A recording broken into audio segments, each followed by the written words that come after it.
Olá, espero que estejam todos e todas bem. Bom, neste vídeo iremos refletir e meditar sobre Fraxinetum, um estado de fronteira islâmico na Provença do século X, um texto escrito pelo Mohammed Balam. A partir deste texto, nós iremos analisar como os muçulmanos fomentaram um processo de colonização europeia a partir de Fraxinetum. Bom, cabe nos lembrar que os muçulmanos colonizaram a Península Ibérica e deram o nome de Al-Andalus. Então, ou seja, a Península Ibérica era chamada pelos muçulmanos de Al-Andalus. E a partir da Península Ibérica, os muçulmanos foram avançando cada vez mais para as fronteiras norte e sul da Europa, fomentando assim um processo que nós iremos depreender e apreender a priori de colonização muçulmana islâmica de parte da Europa. Inclusive, esses muçulmanos chegaram a dominar partes dos Alpes suíços, da própria Roma. E cabe nos lembrar também que nesta mesma temporalidade havia essa disputa hegemônica entre dois grandes impérios que eram de fato os muçulmanos e os bizantinos. Então, neste mapa, por exemplo, nós temos em verde o avanço muçulmano pelo Ecúmeno, dominando o norte do continente africano e dominando a Península Ibérica, chamada de Al-Andalus. E em roxo nós temos o que entrou em bancarrota, o Império Bizantino. A seta azul ela está apontando para Fraxinetum, que, como iremos refletir e meditar, está na Provença, na França. Tudo bem? Bom, os propedêuticos do artigo que iremos aqui nos respaldar-nos, ele demonstra que Fraxinetum era o centro político, militar e econômico de um estado de fronteira islâmico na Provença, que foi povoado amplamente por ganzãs ou murri-handin, guerreiros de fronteira islâmicos de Al-Andalus, ou seja, da Península Ibérica. O autor busca elucidar o papel da jihad, economia, política, entre outros fatores, no assentamento militar de fronteira de Fraxinetum. A importância dos estados de fronteira islâmicos durante o século X para a expansão muçulmana. O texto almeja suplantar a visão latina e franca sobre Fraxinetum, que deturpa o contexto histórico desse estado de fronteira islâmico e o escalonam como um reduto de piratas muçulmanos. Então, ou seja, o que o autor ele busca analisar? Ele busca analisar que, a partir de fontes latinas e francas, há uma limitação da interpretação do que foi a ocupação muçulmana de Fraxinetum, porque essas fontes latinas e francas, elas narram que Fraxinetum foi apenas um espaço-tempo em que os muçulmanos eles pirateavam, eles sucateavam e não teriam mantido nenhuma forma de poder ali. Mas iremos analisar a partir desse autor que os muçulmanos naquela temporalidade entre o século IX e o século X, sim, eles ocuparam esse território, eles fomentaram uma economia, eles fomentaram uma política e também um assentamento militar neste território. Então, esse território ele foi muito mais do que apenas um espaço-tempo de pirataria, de invasão e sucateamento dos muçulmanos. Ele foi um estado de fronteira islâmico que paulatinamente foi dominando, ocupando e que de fato também podemos refletir a partir desse autor que era um estado de fronteira islâmico que almejava expandir expandir a dominação, a colonização muçulmana sobre o continente europeu. Bom, continuando os propedêuticos, Fraxinetum, localizado no atual sul da França, foi uma base muçulmana estabelecida por sarracenos, ou seja, muçulmanos vindos do norte da África ou da Península Ibérica, por volta do século IX ou X. Funcionava como posto militar, econômica, política, social e cultural, de onde grupos muçulmanos realizavam incursões pela Provença, Alpes e norte da Itália. Os muçulmanos estiveram em Fraxinetum por cerca de 80 a 90 anos, aproximadamente entre os anos 889 e 972 d.C. Fraxinetum representa a expansão muçulmana pela Europa, quase culminando em uma colonização islâmica daquela parte do Ecúmeno. Bom, Al-Andalus foi o nome dado à parte da Península Ibérica sob domínio muçulmano a partir da invasão de 711 d.C., que durou até a queda de Granada em 1492. Os muçulmanos dominaram parte da Península Ibérica por cerca de 781 anos, entre 711 e 1492. Os ocupantes de Fraxinetum provavelmente vieram de Al-Andalus, ou seja, da Península Ibérica, ou mantinham alianças e conexões com líderes andaluzinos. Fraxinetum fazia parte de uma rede estratégica de controle muçulmano sobre rotas comerciais e militares no Mediterrâneo Ocidental, complementando o poder de Al-Andalus. Então, ou seja, o que o autor ele está tentando demonstrar? Que inicialmente com o Muhammad ou Maomé, o islamismo ele foi se expandindo pela Península Arábica, depois ele se expandiu pelo norte da África e depois ele se expandiu pela Península Ibérica com o objetivo de se expandindo pela Europa toda. Então, aqui podemos refletir e meditar profundamente que esses estados de fronteira islâmicos, como Fraxinetum, tinham o objetivo de expandir o território muçulmano, não apenas pelo continente africano, mas também por toda a Europa. Então, dessa forma, podemos refletir e meditar que o norte da África serviu como um estado de fronteira islâmico para sua expansão pela Península Ibérica. Então, ou seja, a Península Ibérica foi a porta de entrada dos muçulmanos para o continente europeu. Da Península Ibérica, eles foram para a Gália, ou seja, eles foram para o sul e o sudeste da França, onde nós temos Fraxinetum.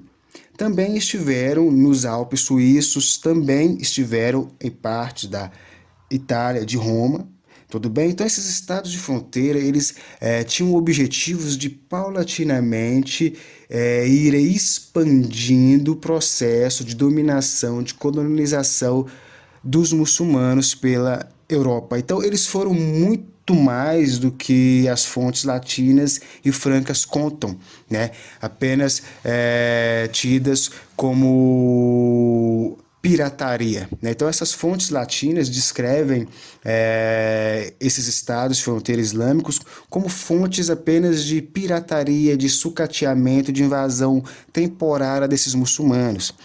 Mas as fontes árabes e persas, elas descrevem um contexto totalmente diferente, né? O próprio fato dos muçulmanos terem dominado a Península Ibérica por mais de 700 anos já mostra que a Península Ibérica foi colonizada por esses muçulmanos e essa colonização reverbera na cultura da Península Ibérica até hoje.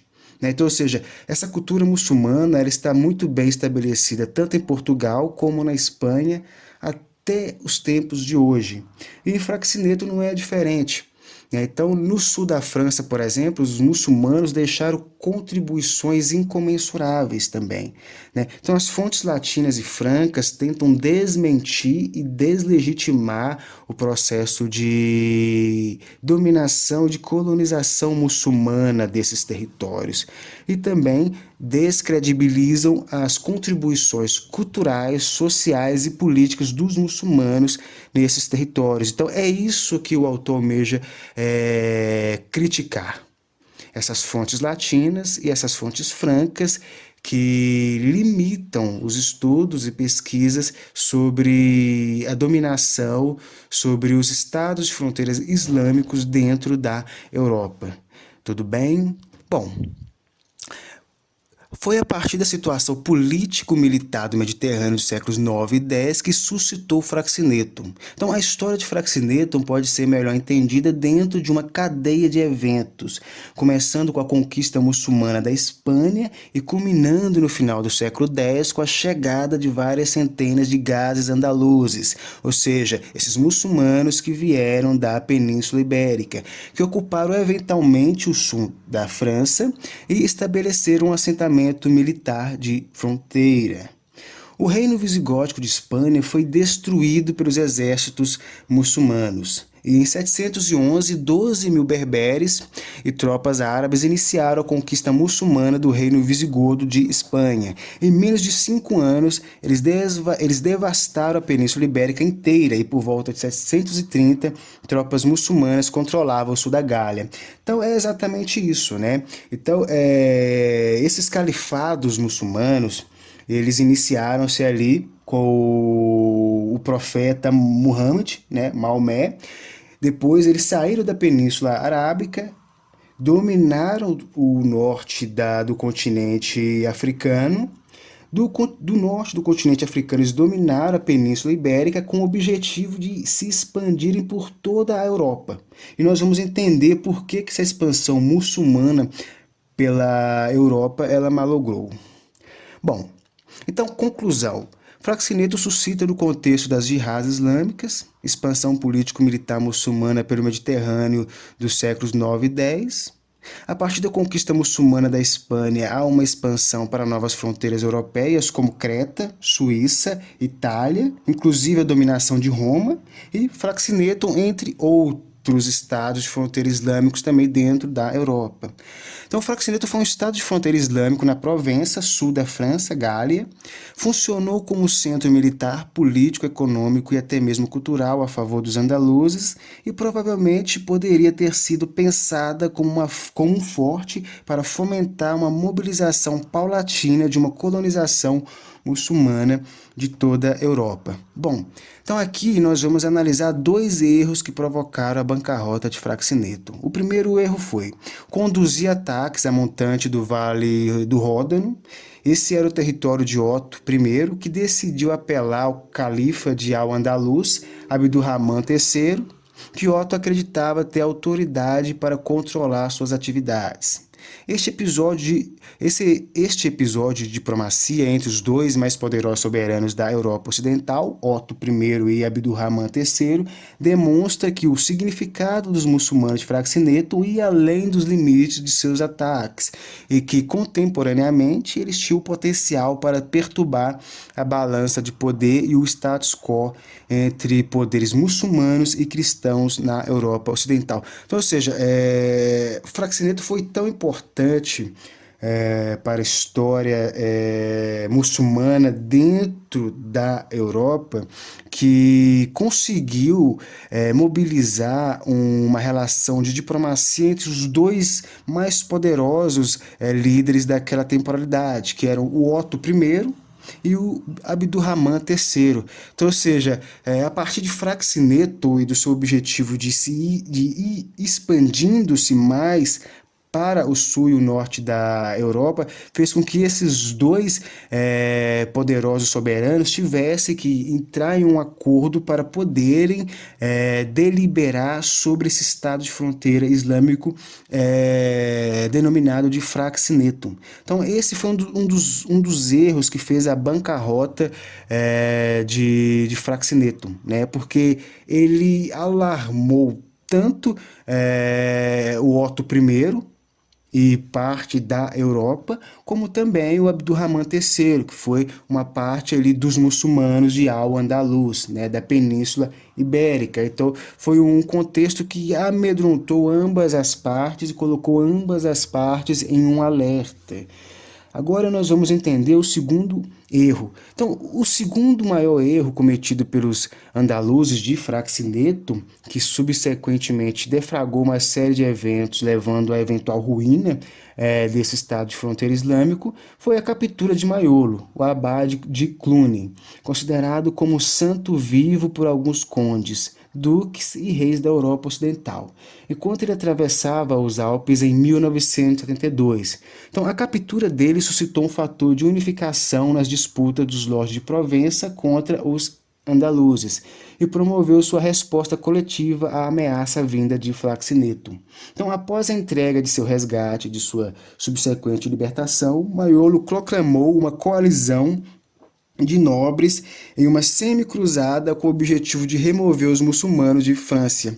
Então, ou seja, esse segundo erro dos al-andaluzes de Fraxineto fez com que, ao capturarem Maiolo, eles fomentaram com que reinos europeus fizessem uma unificação, né, contra esses estados de fronteira islâmicos. Então, ou seja, a captura desse abade fez com que os europeus se unificassem e almejassem expulsar não apenas esses muçulmanos de Fraxineto, mas expulsar os muçulmanos de toda a Península Ibérica.